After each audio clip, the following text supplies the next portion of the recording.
வணக்கம். அமரர் கல்கியின் பொன்னியின் செல்வன் பாகம் 5 தியாக சிகரம். அத்தியாயம் 27. நில் இங்கே. பாதாள சிறையை பற்றி கூறியதும் சின்ன பழுவேற்றையருக்கு பழைய நினைவுகள் வந்தன. சம்பிரதாய மரியாதை பேச்சை மறந்துவிட்டு கூறினார். ஆம், நீ ஒரு தடவை பாதாள சிறைக்கு போயிருக்கிறாய். இளையபிராட்டியுடன் சென்றாய். உளவறிய வந்து தப்பி ஓடிவிட்ட ஒற்றன் ஒருவனை பற்றி தகவல் தெரிந்து கொள்ள போனீர்கள் இல்லையா? இல்லை ஐயா, தாங்கள் சொல்வது சரியல்ல. நாங்கள் அன்று பாதாள சிறைக்கு போனது ஒற்றனை பற்றி அறிந்து கொள்வதற்காக அல்ல. பட்டத்து இளவரசர் ஆதித்த கரிகாலர் ஓலையுடன் அனுப்பியிருந்த தூதரை பற்றி தெரிந்து கொள்ள போனோம். அப்படி நீங்கள் எண்ணிக்கொண்டு போனீர்கள். அவன் ஒற்றனா தூதனா என்பது உங்களுக்கு எப்படி தெரியும்? நீ ஏதும் அறியாத சின்ன பெண். உன்னோடு அதை பற்றி விவாதித்தும் பயனில்லை. நீங்கள் போனதுதான் போனீர்களே, அவனை பற்றி ஏதாவது தெரிந்து கொண்டீர்களா? இல்லை, நாங்கள் யாரை பார்க்க போனோமோ அவன் உங்களுக்கு கூட தெரியாமல் விடுதலையாகி போய்விட்டான். பழுவூர் இளையராணி நந்தினி தேவியின் கட்டளை எங்களை முந்திக் கொண்டு விட்டது. பாவம், நீங்கள் என்ன செய்வீர்கள்? சின்ன பழுவேற்றையர் உதடுகளை கடித்து கொண்டார். தமது எச்சரிக்கையை பொருட்படுத்தாமல் தம் தமையனார் இளையராணிக்கு அதிக இடம் கொடுத்து வந்தது இத்தகைய இளம்பெண்களுக்கு கூட அல்லவா ஏச்சாக போய்விட்டது. இவ்விதம் தமது உள்ளத்தில் தோன்றிய அவமான உணர்ச்சியை வெளியில் காட்டிக்கொள்ளாமல், உங்கள் பங்குக்கு நீங்களும் ஒரு அரை பைத்தியக்காரனை விடுதலை செய்தீர்கள் என்றார். ஐயா, அரை பைத்தியம் என்று புஷ்ப சேவை செய்து வரும் சேந்தனமுதனைத்தானே சொல்கிறீர்கள்? அவரை அன்று விடுதலை செய்ததினால் இந்த சோழ நாடு எவ்வளவு பெரிய நன்மை அடைந்தது என்பதை அறிந்தால் ஆச்சரியப்பட்டு போவீர்கள். பெண்ணே, எனக்கு ஆச்சரியம் இனி ஒன்றிலுமே ஏற்பட போவதில்லை. இந்த சோழ ராஜ்யம் யார் யாருக்கெல்லாம் நன்றி கடன் பட்டிருக்கிறது என்பதை நினைத்து ஆச்சரியப்பட்டு எனக்கு அழுத்து போய்விட்டது. நீ கூட இப்போது ஏதோ ஒரு முக்கியமான நன்மையை சோழ நாட்டுக்கு செய்வதற்காகத்தானே வந்திருக்கிறாய் அல்லவா? ஆமையா, முக்கியமான காரியம் இல்லாவிட்டால் தங்கள் தமையனார் அனுப்பியிருப்பாரா? அதிலும் ஒன்றும் அறியாத அவளை பெண்ணாகிய என்னை அனுப்பியிருப்பாரா? என் தமையனாருக்கு புத்திசாலித்தனம் அதிகரித்து கொண்டுதான் வருகிறது. உன்னை அனுப்பியதிலிருந்தே அது தெரிகிறது. நீ கொண்டு வந்த செய்தியை சீக்கிரம் சொல்லிவிடு. பாண்டிய நாட்டு சதிகாரர்களை பற்றி அலட்சியமாய் இருந்தது தவறென்று தங்களிடம் கூறும்படி சொன்னார். வீரபாண்டியனுடைய ஆபத்துதவிகள் சிலர் உண்மையாகவே பயங்கர சதி செய்து வருகிறார்கள் என்றும், சோழகுலத்தை பழிவாங்க இன்று கெடு வைத்திருக்கிறார்கள் என்றும், சக்கரவர்த்தியை பத்திரமாக பாதுகாக்க வேண்டும் என்றும் எச்சரிக்கும்படி கூறினார். இதை கேட்ட காலாந்தக கண்டர் நகைத்தார். இந்த பிரமாதமான செய்தியை தானே சொல்லி அனுப்பினார்? ஒருவேளை உன் பெரிய தகப்பனார் படையெடுத்து வரப்போவதை பற்றி தான் தகவல் தெரிந்து சொல்லி அனுப்பினாரோ என்று பார்த்தேன். அவர் வெளியிலிருந்து கொடும்பாலூர் சைன்யத்தை பார்த்து கொண்டால் நான் கோட்டைக்குள்ளே சக்கரவர்த்திக்கு எதுவும் நேராமல் பார்த்து கொள்கிறேன்.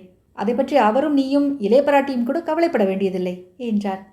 ஐயா, தாங்கள் இப்படி அலட்சியமாக கருதுவீர்கள் என்று தெரிந்து மேலும் ஒரு விஷயம் சொல்லி அனுப்பியிருக்கிறார். பழுவூர் இளையராணியின் அரண்மனைக்கு அடிக்கடி யாரோ ஒரு மந்திரவாதி வந்து போனது பற்றி தாங்கள் எச்சரிக்கை செய்தீர்களாம். அதற்கு அவர் செவி கொடாமல் தங்களை கோபித்துக் கொண்டாராம். தம்பி, பெருங்குற்றம் செய்துவிட்டேன். அந்த மந்திரவாதி ரவிதாசன் என்பவன்தான் பாண்டிய நாட்டு சதிகாரன். வீரபாண்டியனுடைய ஆபத்துதவிகளின் தலைவன்.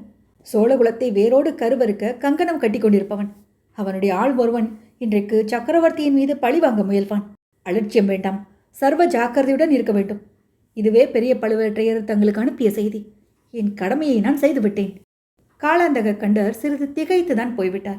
இம்மாதிரி செய்தியை பெரியவரை தவிர வேறு யாரும் அனுப்பியிருக்க முடியாது. பெண்ணே, இது உண்மையானால் அவர் ஏன் இங்கே உடனே வரவில்லை? உன்னை எதற்காக அனுப்பினார்? என்னை அவர் அனுப்பவில்லை. அவர் இளைய பிராட்டியிடம் கூறினார். இளைய பிராட்டி என்னை அனுப்பி வைத்தார். ஆதித்த கரிகாலருக்கும் இன்றைக்கே ஆபத்து வர இருக்கிறது. ஆகையால் அவரை காப்பாற்ற அவர் திரும்பி போயிருக்கிறார். எங்கே இருந்து? அவர் உங்களை எங்கே பார்த்தார்? குழந்தையில் ஜோதிடர் வீட்டில் பார்த்தார். இன்னும் தங்களுக்கு சந்தேகம் தெரியவில்லையானால் இதையும் கேளுங்கள். தங்கள் அண்ணன் படகில் கொள்ளிடத்தை தாண்டி வந்தபோது புயல் அடித்து படகு கவிழ்ந்து விட்டது. தப்பி பிழைத்து கரையேறி பள்ளிப்படையில் படுத்திருந்த போது சதிகாரர்கள் பேசியதை கேட்டு தெரிந்து கொண்டார். ஐயா, இன்னும் இங்கேயே நின்று பேசிக் கொண்டிருக்க வேண்டுமா அல்லது அரண்மனைக்கு போகலாமா? பெண்ணே, நீ சொன்னதெல்லாம் உண்மையாகவே இருக்கட்டும். எப்பேற்பட்ட சதிகாரனா இருந்தாலும் கோட்டை காவலை கடந்து வர முடியாது.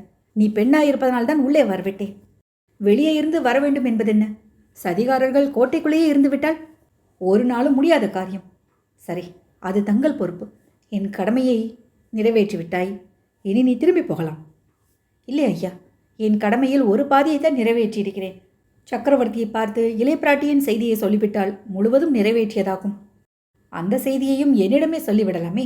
முடியாத காரியம். சக்கரவர்த்தியிடம் நேரில் தெரிவிக்கும்படி இளைய பிராட்டியின் ஆஞ்சை. இதோ இளைய பிராட்டியின் முத்திரை மோதிரம். முத்திரை மோதிரம் யார் யாரிடமோ வந்துவிடுகிறது. இளைய பிராட்டி தான் கொடுத்தாள் என்பது என்ன நிச்சயம்? உன் பெரிய தந்தை இந்த கோட்டையை முற்றுகையிட்டிருக்கிறார். உன்னை எப்படி நம்புவது? ஓர் அபலை பெண்ணால் என்ன அபாயம் நேர்த்துவிடும் என்று பயப்படுகிறீர்கள்?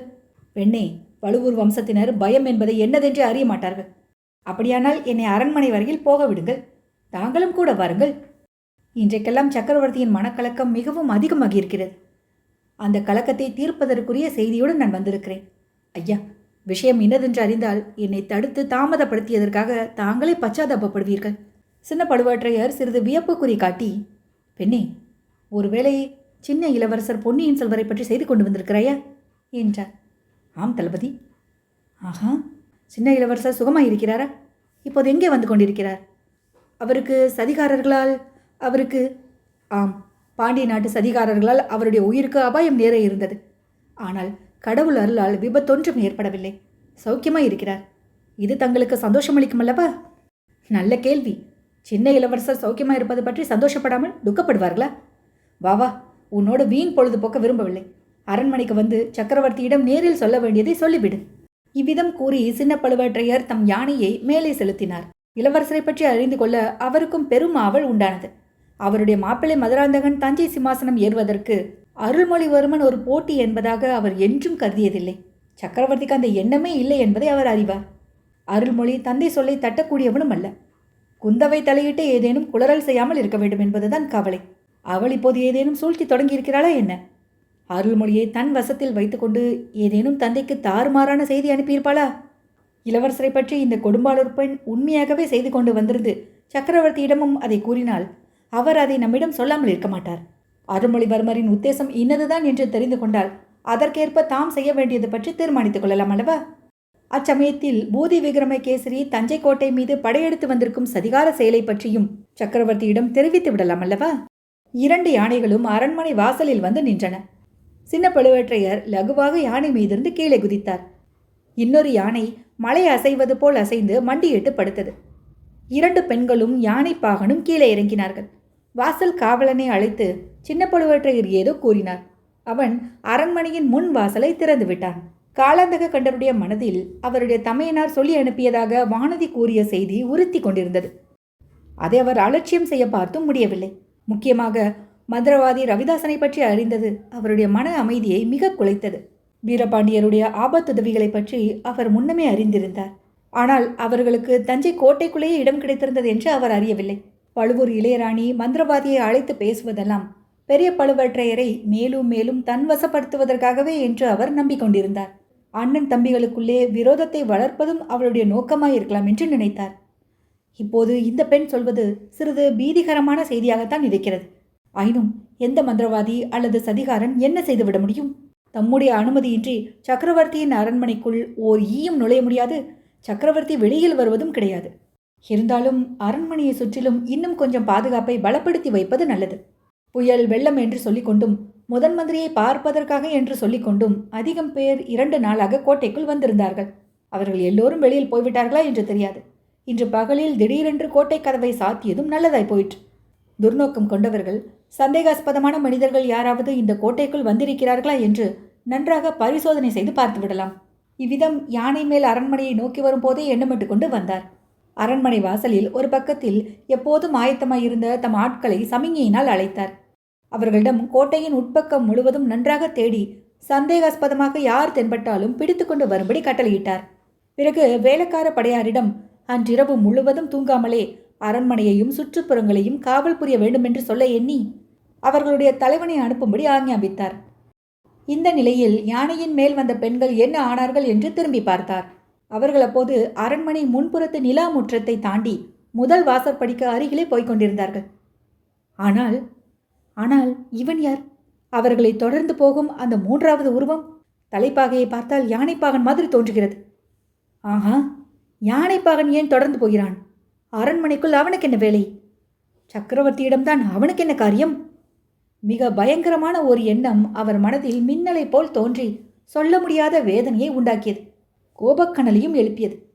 ஒருவேளை இதில் ஏதேனும் சூழ்ச்சி இருக்குமோ? இவன்தான் சதிகாரனோ? இந்த பெண்களை ஏமாற்றிவிட்டு யானைப்பாகனை போல் வந்திருக்கிறானோ? நாமும் ஏமாந்து போய்விட்டோமோ? தம் கண் முன்னால் சக்கரவர்த்தியை கொல்ல வந்த வீரபாண்டியரின் ஆபத்துதவி அரண்மனைக்குள்ளே போகிறதாவது காலாந்தக கண்டனுக்கு அவ்வளவு பெரிய அசட்டுப்பட்டமா? அல்லது பூதி விக்ரமகேசரியின் சூழ்ச்சியில் சேர்ந்ததா? எதுவா இருந்தாலும் சரி, இதோ மறுகணத்தில் எல்லாம் தெரிந்து போய்விடுகிறது. நாளை 8 நிலா முற்றத்தை காலாந்தக கண்டர் கடந்து சென்று யானைப்பாகன் சமீபம் அடைந்தார்.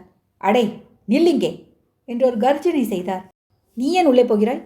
யானைப்பாகனுக்கு அரண்மனைக்குள் என்ன வேலை என்று கூறிக்கொண்டே அவனுடைய ஒரு கரத்தை தமது வஜ்ராயுதம் போன்ற கை முஷ்டியினால் பிடித்து கொண்டார்.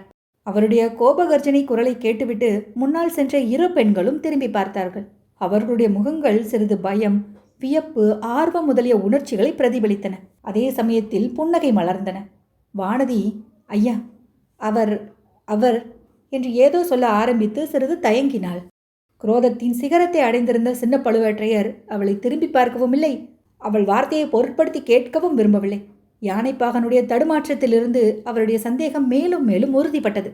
முன்னொரு தடவை தம்மை ஏமாற்றிவிட்டு தப்பி ஓடிப்போன வானர்குலத்து வாலிபனோ என்ற விபரீதமான எண்ணம் அந்த கணத்தில் தோன்றியது.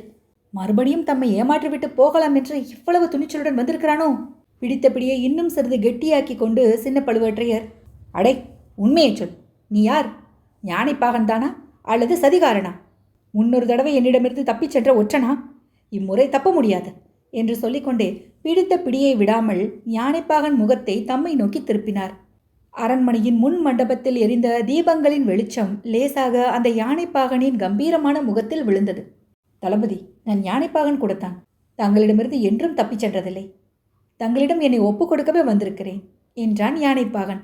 காலாந்தக கண்டர் அந்த முகத்தை பார்த்தார். அந்த குரலை கேட்டார். மேல் உலகம் ஏழும் இடிந்து அவர் தலைமேல் ஒருமிக்க விழுந்து விட்டது போல் இருந்தது. அவ்விதமாக திகைத்து சித்திர பதுமை போல் நின்றுவிட்டார். கைப்பிடியை விடுவதற்கு கூட அவருக்கு தோன்றவில்லை.